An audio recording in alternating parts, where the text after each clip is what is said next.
Hey guys, welcome back to my channel here. This is Penguin Tech.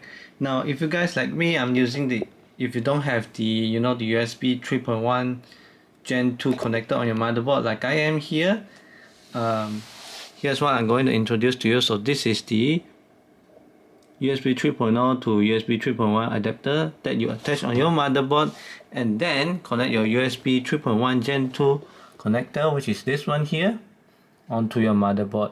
So what this allows, so this actually has a USB 3.1 Gen 2 Type C here, and my motherboard didn't come with it, so I had to buy this adapter. So this cost me around close to 20 ringgit after shipping.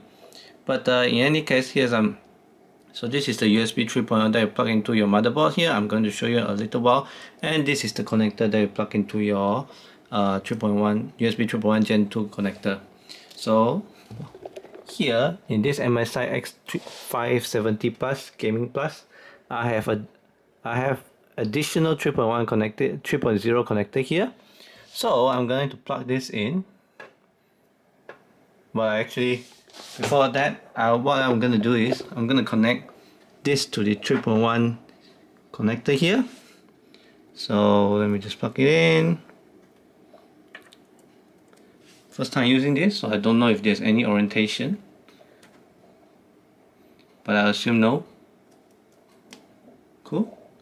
And then I'm going to insert it into this one. This is my 3.0 connector.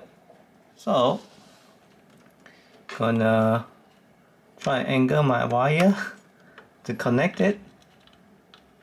It's a bit tough because after adding this adapter, the wire has to bend more.